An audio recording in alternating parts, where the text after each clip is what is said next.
There's patents that have been filed in Canada with association with HuaWei with the University of Toronto this year. Obviously, that's not working, right? Would that be an example of this not working? It just needs fine-tuning. Is that correct? I think I said we need to put it in overdrive. In overdrive. So there's patents that have been filed in Canada with association with HuaWei with the University of Toronto this year. Obviously, that's not working, right? Would that be an example of this not working? Mr. Chair, I have a level of awareness about the transaction, but not enough details to speak specifically to that. I think that we have to be careful to not look at a specific activity and determine, that it is nefarious in and of itself. But I would not have enough details to share with the committee today to say if those specific patterns that have been filed. But just on HuaWei. So you're saying that CSIS is comfortable with some research dollars from the taxpayer of Canada going to HuaWei? Mr. Chair, I believe that I have not said that. What I've said, however, to our previous question is that we are very concerned about organizations who are subject to the legislation of the PRC, who are, if and when forced, will be able to share and will be acting on the behalf of the government of the PRC.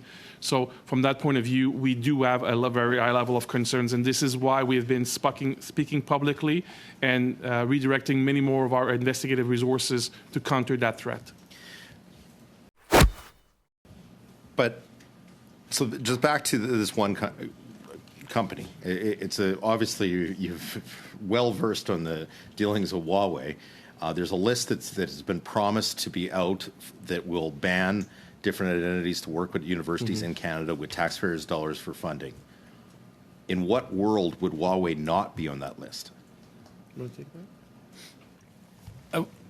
Well, first of all, the list isn't out, so you will have to wait. So there is an internal list that's getting compiled, I'm assuming, right?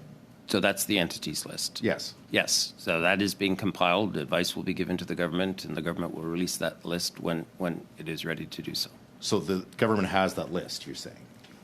I'm saying that we are developing advice and have given advice to the government, and the government will release that list when it's prepared to do so. So the problem is that the list that you provided to government, they didn't act on. And now we have another fall submission of different funding applications that have been approved.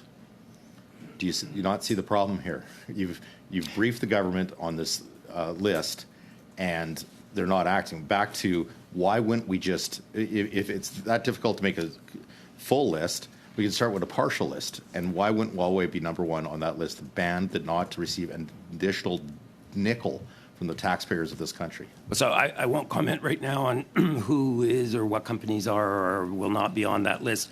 I do think it's important to remember we are a country of laws, and HuaWei exists in Canada in a legal way. And so we can't completely ban the activities of HuaWei as long as it exists within Canadian law. So we do need to pay attention to your point earlier about whether taxpayer funding and money goes towards organizations that may or may not be on that list.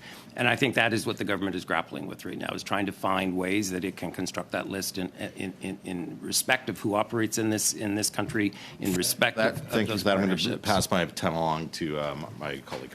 We have about a minute and 20. Okay, thank you.